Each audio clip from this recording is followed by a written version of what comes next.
Hi, I'm Merrill Williams, and I'm going to keep trying.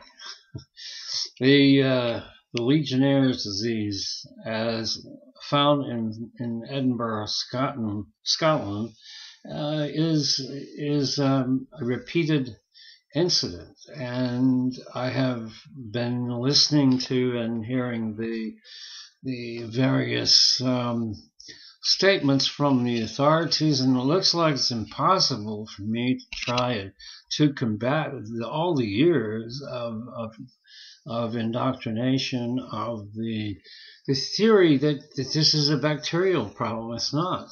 And if you needed to find something out about this, you don't need to go to the University of California, San Francisco. Now, I know that you probably would identify with some of the more prominent individuals on the scene, but on the medical scene, and yet at the same time, the implications here in Scotland are very, very close to the same ones that are found on July 21st, 1976, which was the first outbreak of a thing called Legionnaire's disease.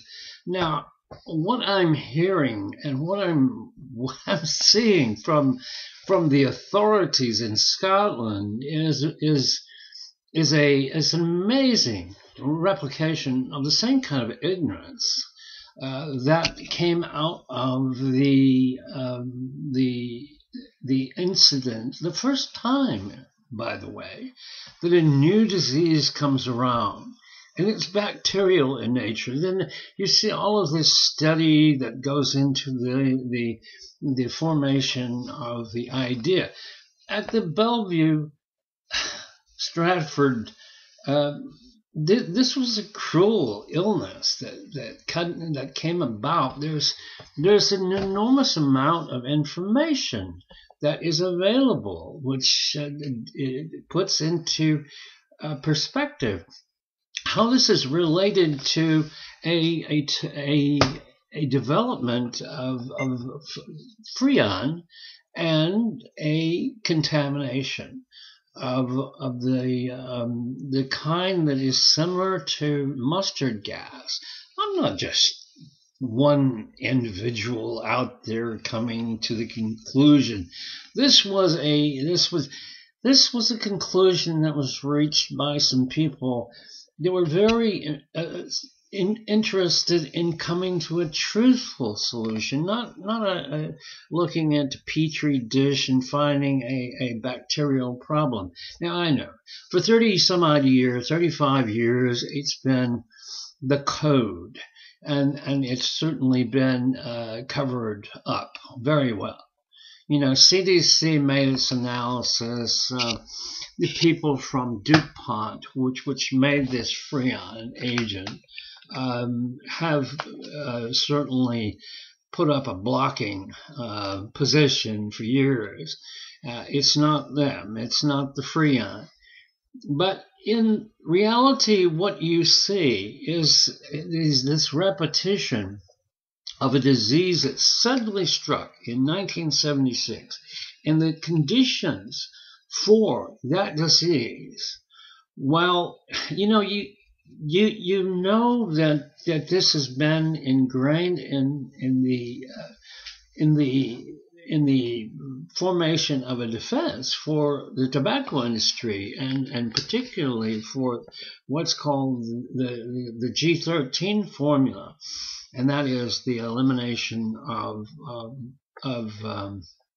a form of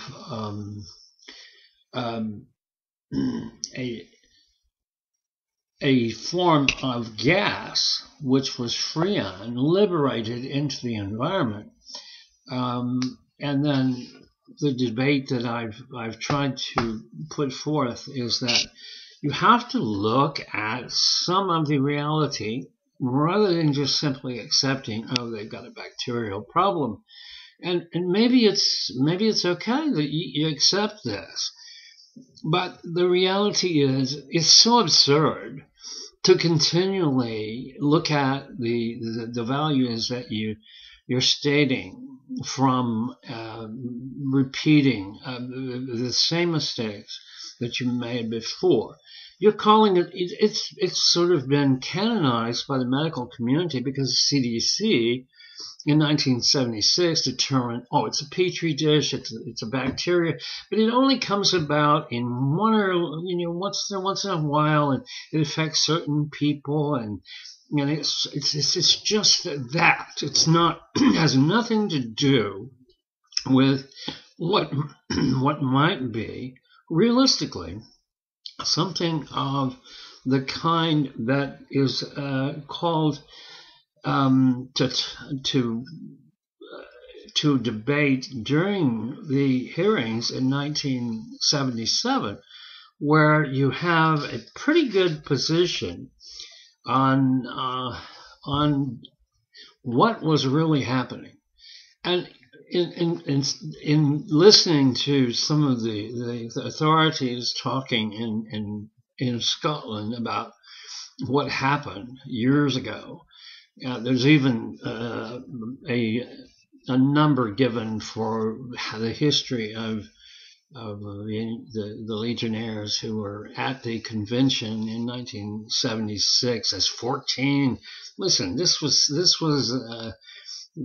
over 100. There were 2,000 members, and of the members who were there, there were quite a number, much more than 100 that had been affected, and it's true that it is a kind of lung infection. But if you do an autopsy on some of your victims, you'll find the symptoms or the outcome is a burned lung symptom, which is related to phosgene gas.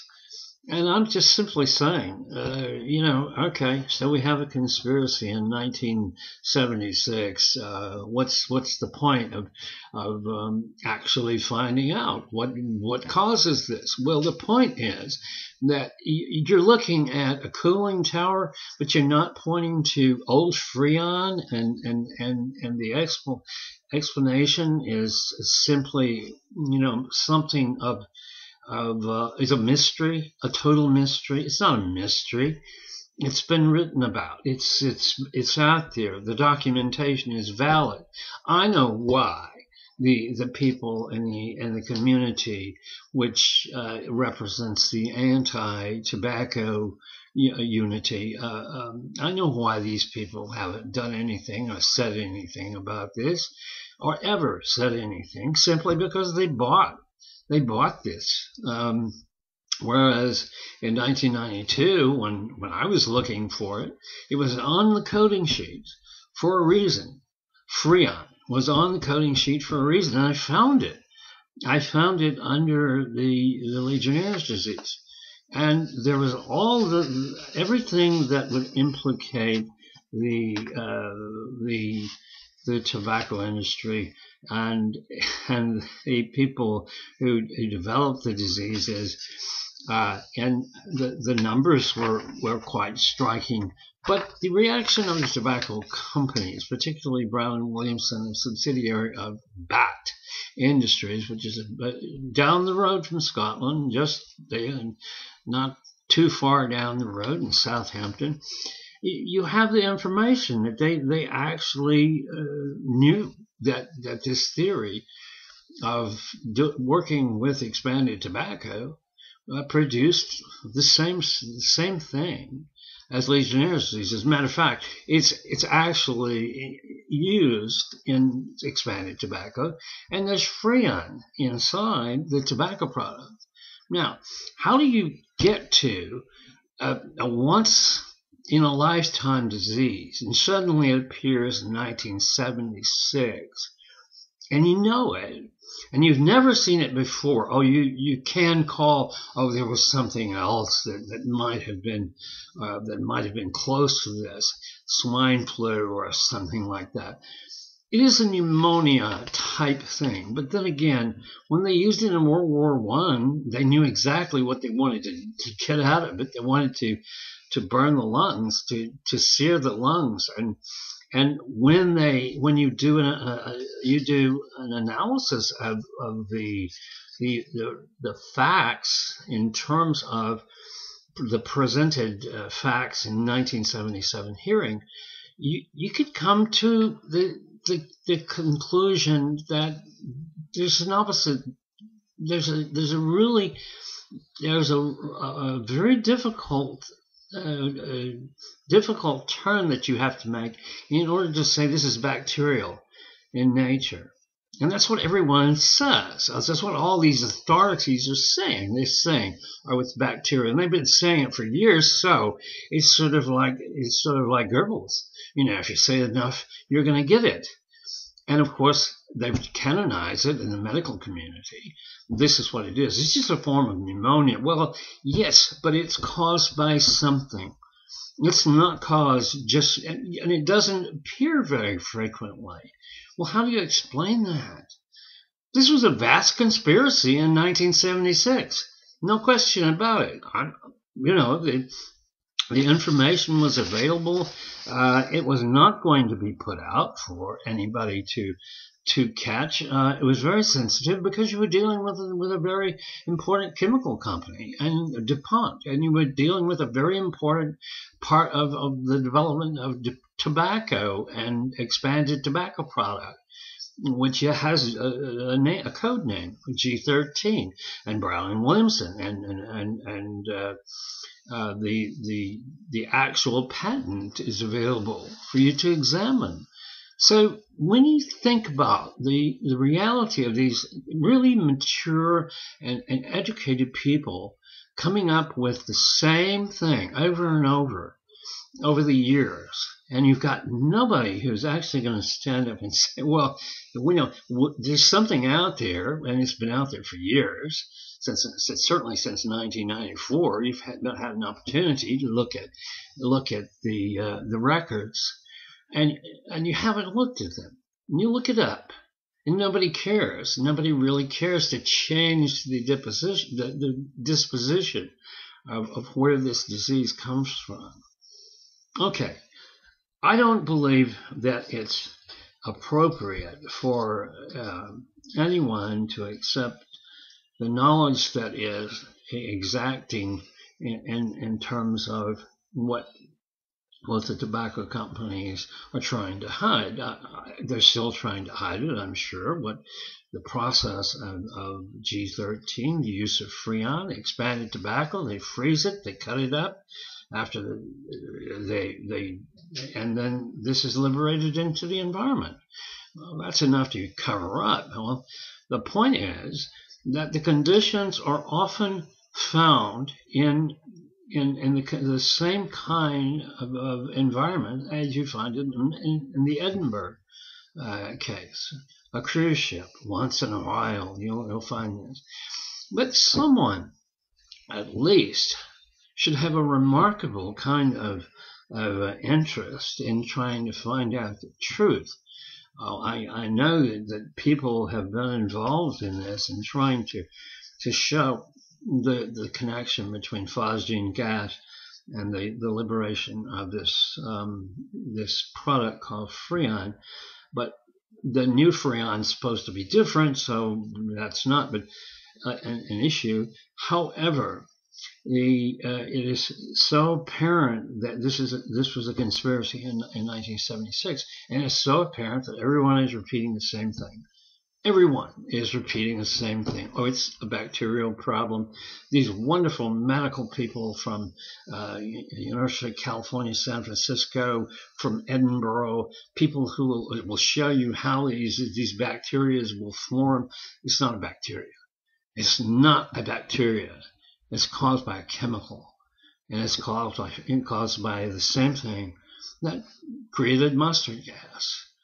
Of course, don't listen to me. I only spent 4.25 years reading the documents, and I was mystified by the idea of Freon being there somewhere. The mystery was solved for me. I found the papers, and I passed them along. So go look into it. Find out what's real. It's conspiracy. The same thing. And I'm not just crazy. I'm telling you the story the way it is.